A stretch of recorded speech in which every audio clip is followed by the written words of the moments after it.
Good morning student, class 10 विषय हिंदी साहित्य और हिंदी साहित्य के अंतर्गत भी आपका अभिव्यक्ति लेखन और अभिव्यक्ति लेखन के अंतर्गत भी आपका अनुच्छेद लेखन।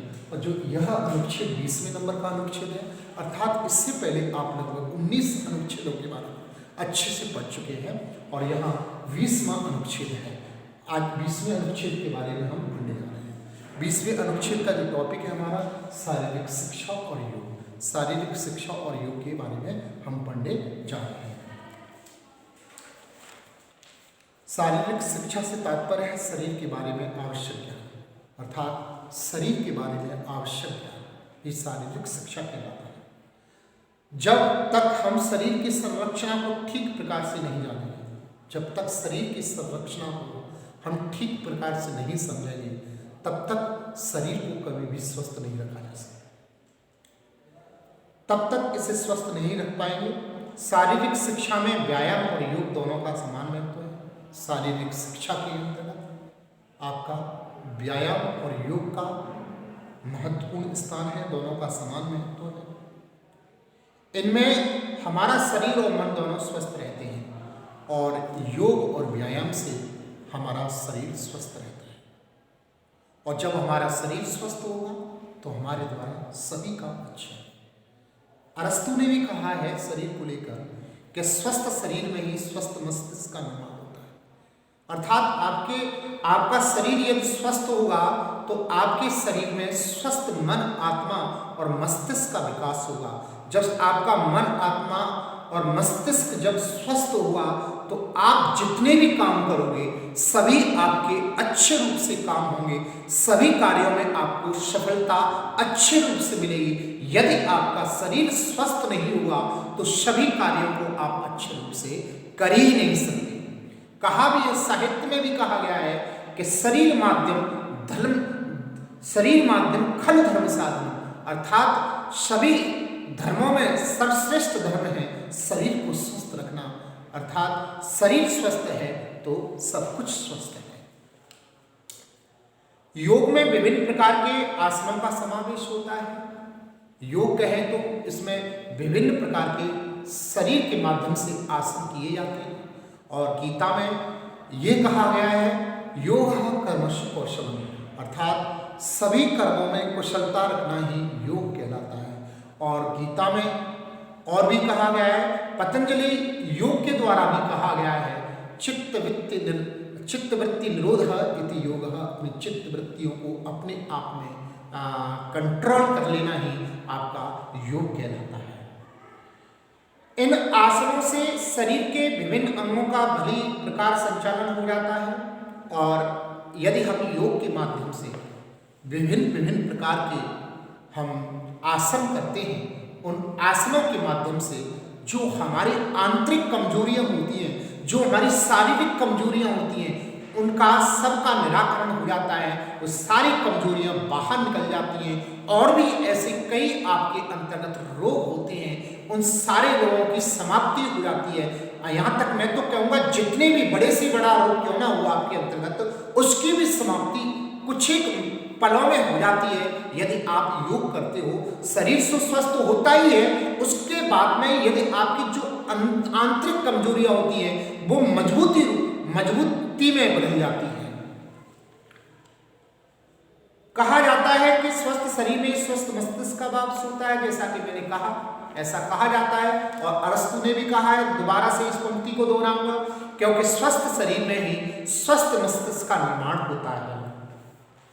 तो हम सभी प्रकार के कामों को सफलतापूर्वक संपन्न कर सकते हैं और जितने भी हमारे द्वारा कार्य किए जाएंगे, जितने भी हम काम करेंगे वो अच्छे रूप से कर सकते हैं।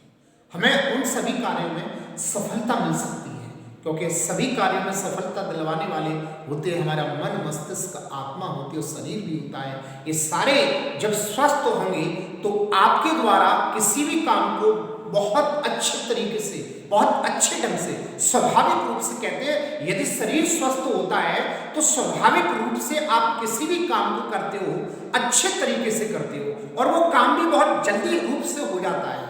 ऐसा कहा जाता है जिस दिन आपका शरीर अस्वस्थ हो और अस्वस्थता के कारण आप अपने सभी कार्यों को ढंग से नहीं कर पाते हैं, क्योंकि आपका शरीर अस्वस्थ होता है और अस्वस्थ होने के बाद में आपका मन, मस्तिष्क, आत्मा उस तरीके से काम नहीं कर पाती है जिस तरीके से स्वस्थ शरीर में करती हैं। तो कहने का तात्पर्य है, हम जो भी कर्म करते हैं हमारे मन, मस्तिष्क, आत्मा और शरीर इन सब चीजों पर निर्भर होता है। यदि ये सारी चीजें स्वस्थ होंगी तो हम अपने कामों को अच्छे रूप से कर सकते हैं, और जिन जिन कामों को करेंगे उन कामों में हमें अच्छे रूप से सफलता मिल सकती है, ऐसा कहा जाता। और इन सबको स्वस्थ कैसे कर सकते हैं? हम इन सबको स्वस्थ अपना व्यायाम और योग के माध्यम से कर सकते हैं, और इनके साथ में व्यायाम और योग के साथ में हम ऐसी चीजें खाएं जिनसे हमारे शरीर को किसी भी प्रकार का नुकसान ना हो।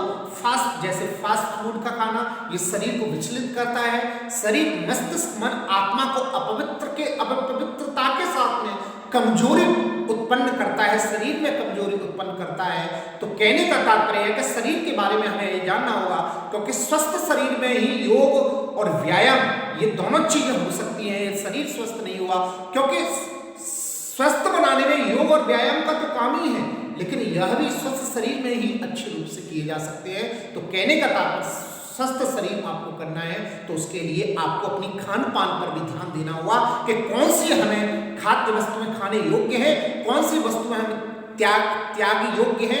इन सारी चीजों पर भी हमें अमल करना होगा। शारीरिक शिक्षा और योग का हमारे शरीर पर सकारात्मक प्रभाव पड़ता है, और शारीरिक शिक्षा और योग का हमारे शरीर पर सकारात्मक प्रभाव पड़ता है। अर्थात अपने अंतर्गत से ऐसे नेगेटिव पॉइंट निकाल देने हैं, नेगेटिव सोच जो थिंकिंग होती है वो भी निकालना है, क्योंकि इसका भी शरीर पर प्रभाव पड़ता है, कुप्रभाव पड़ता है। तो ऐसी सारी चीज़ें और भी हैं जो हमें सारी चीज़ें वो निकालनी है। इसके अच्छे परिणाम सामने आते हैं। आजकल अधिकांश स्कूलों में शारीरिक शिक्षा की व्यवस्था है, वहाँ ठीक प्रकार से व्यायाम और योग सिखाया जाता है। हमें इन्हें अपने जीवन का अनिवार्य अंग बना लेना चाहिए। और आपको पता है कि हमारे यहाँ योग दिवस भी मनाया जाता है। योग दिवस का यही उद्देश्य है कि सभी स्कूलों में, एक कहना चाहूँगा मैं, एक योग का पीरियड तो होता ही है, और योग अवश्य हो। जहाँ भी योग की व्यवस्था ना हो वहाँ भी योग की व्यवस्था हो, एक विशेष प्रकार से इसका पीरियड चले। और मैं तो कहूँगा कि योग से संबंधित एक विशेष प्रकार का समाचार पत्र भी आए, जिसमें योग के बारे में, योग से संबंधित, व्यायाम से संबंधित, उनके आसनों से संबंधित, किस किस आसन से क्या क्या प्राप्त होता है, अब तक कितने लोगों ने अपने शरीर को स्वस्थ किया, कौन कौन से रोगों का निवारण हो सकता है, इस प्रकार की खबरें आए, उसमें न्यूज़पेपर में आए। इससे संबंधित पत्रिका भी चलनी चाहिए, इससे संबंधित आपकी न्यूज़ भी आना चाहिए, न्यूज़ चैनल भी होना चाहिए जिसमें योग से संबंधित बातें, क्योंकि हमारे कहीं न कहीं हमारे देश की प्रगति में और हमारे विश्व की प्रगति में अगर सबसे अच्छा साधन उभर के आ रहा है तो वो योग है। क्योंकि योग के माध्यम से व्यक्ति अपने शरीर को कुशल बना लेता है, अपने शरीर को स्वस्थ बना लेता है। जब उसका शरीर स्वस्थ हो जाएगा तो वो जो भी प्राप्त करेगा वो अच्छे रूप से प्राप्त करेगा, शिक्षा प्राप्त अच्छे रूप से करेगा, क्योंकि यह एक ऐसा साधन है जो व्यक्ति को अत्यंत कुशल बनाता है, उत्कृष्ट बनाता है और आगे जीने की कला सिखाता है। एक विशिष्ट रूप से उसके अंतर्गत ऐसी चीजें आ जाती हैं कि वो आप आने वाली हर एक समस्या को सॉल्व कर सकता है, हर एक परेशानी को दूर कर सकता है, और उसका शरीर स्वस्थ होगा तो उसके द्वारा जितने भी कार्य किए जाएंगे वो अच्छे रूप से किए जाएंगे, उनमें उसको सफलता मिलेगी। आने वाली पीढ़ी भी ऐसे लोगों को देखेगी तो वो भी स्वस्थ होंगे। और इसके लिए मैं विशेष प्रकार से हर प्रकार का इससे विकास होता है। योग से ऐसा नहीं कि केवल शारीरिक ही विकास होता है, योग के माध्यम से, व्यायाम के माध्यम से आपका शारीरिक विकास होता है, आपका चारित्रिक विकास होता है, आपका मनोवैज्ञानिक विकास होता है। जितने भी विकास होते हैं आपके सभी योग और व्यायाम के माध्यम से होते हैं। योग ऐसा साधन है कि वो जिंदगी में आपको बहुत आगे ले जाने वाला साधन है। इसके माध्यम से आप बहुत दूर पहुंच सकते हो। आप जीता जागता उदाहरण रामदेव बाबा को ले लीजिए कि आज योग ही देन है उनके पास में, कि जिससे आज पूरे विश्व में उनको, रामदेव बाबा को जाना जाता है। उन्होंने न जाने कितनी जड़ी बूटियों का निर्माण कर दिया और न जाने कितनी चीज़ों को उन्होंने अपने आप पर, अपनी इंद्रियों पर विजय प्राप्त कर ली। उन्होंने और जाने योग के माध्यम से कितने हमारे रविशंकर जी महाराज योग के माध्यम से, मैं तो ये कहता हूँ योग ऐसी चीज है, व्यायाम एक ऐसी चीज है जिसके माध्यम से आप ईश्वर को भी बहुत जल्दी से प्राप्त कर सकते हो, और सत्य और असत्य के बारे में, उचित और अनुचित क्या होता है, विवेक अविवेक, अंधकार प्रकाश क्या होता है, इन सारी चीजों के बारे में, विश्व की चीजों के बारे में आप अपने आप को किसी भी प्रकार से किसी भी रूप में वशीभूत कर सकते हो, और जीवन में ऐसी चीज नहीं है जिसको आप प्राप्त नहीं कर सकते हो, वो योग और आपके व्यायाम के माध्यम से आप प्राप्त कर सकते हो।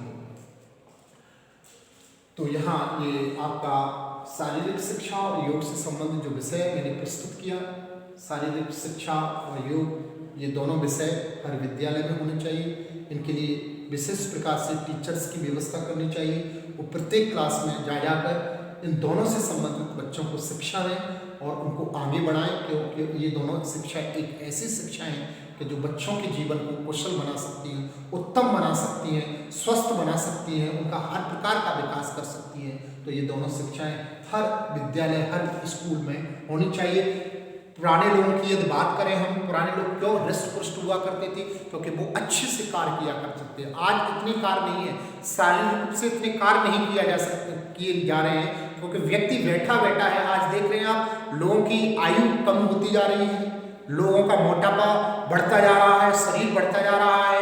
ये किस कारण हो रहा है? क्योंकि वो अपने शरीर से कार्य नहीं करना चाह रहे हैं, अपने शरीर को निठल्ला बनाना चाह रहे हैं, अपने ठलुआ बनाना चाह रहे हैं। ठलुआ बनाकर अपने शरीर को उन्होंने रुग्ण युक्त बना लिया, रोगों से युक्त बना लिया है। वो कुछ करना नहीं चाह रहे हैं। अगर शरीर से वो करेंगे तो उनका मोटापा भी कम बढ़ेगा, उनका मन मस्तिष्क भी अच्छा होगा, और वो किसी भी काम को अच्छे रूप से कर सकते हैं। आज आयु कम होने का कारण यही है कि लोग शारीरिक परिश्रम नहीं कर रहे हैं, योग नहीं कर रहे हैं, व्यायाम नहीं कर रहे हैं। आज बच्चों की जो बुद्धि है, इस पर भी योग और व्यायाम का प्रभाव नहीं की वजह से आज बच्चों की बुद्धि अच्छी नहीं हो पा रही है, क्योंकि बच्चे योग और व्यायाम को छोड़कर न जाने किन किन चीजों में लगे हुए हैं। आपने देखा होगा, जो समय योग और व्यायाम करने का है, आज बच्चे आपके 8-8, 10 बजे सुबह जग के उठते हैं, जो कि हमारे शास्त्रों में कहा गया है कि बच्चे को सुबह ब्रह्म मुहूर्त में उठना चाहिए। उसके बाद में उसको कुल्ला वगैरह कर करा के अच्छे तरीके से शौच वगैरह कर करा के अच्छे से उसको व्यायाम करना चाहिए।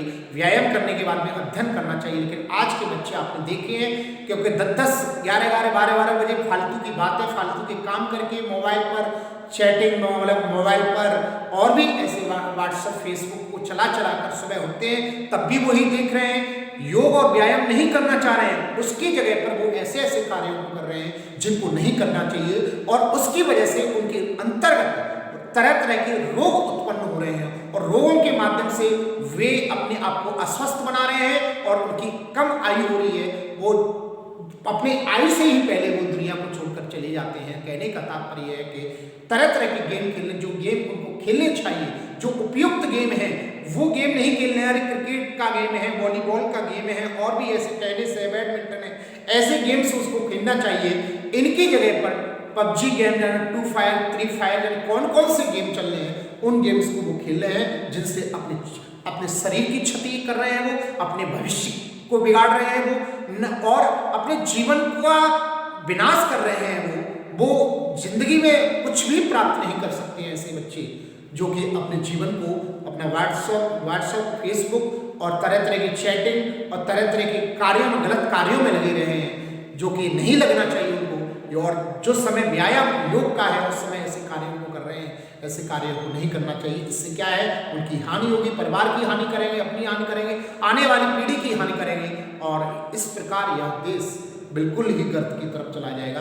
तो मेरा कहने का तात्पर्य है कि हमें शरीर के बारे में, शरीर को स्वस्थ रखने के बारे में, और उसके शरीर को किस प्रकार स्वस्थ रख सकते हैं, तो वो योग और व्यायाम के माध्यम से रख सकते हैं, क्योंकि स्वस्थ शरीर में ही स्वस्थ मस्तिष्क का निर्माण होता है। शरीर माध्यम खल धर्म साधनम, अर्थात ऐसा शास्त्रों में, यदि ऐसा ये बात सही नहीं होती तो शास्त्रों में नहीं कही जाती। योग और व्यायाम एक ऐसे दोनों सोपान हैं जिनके माध्यम से आप अपने आप को स्वस्थ रख सकते हो। जब आप स्वस्थ हो जाएंगे तो आपके द्वारा किए गए कार्य अच्छे रूप से होंगे। जब अच्छे रूप से कार्य, तो आपको सफलता बहुत अच्छे रूप से मिल जाएगी। आप जीवन में जो भी उद्देश्य है, जो भी लक्ष्य है, उसको प्राप्त कर लोगे।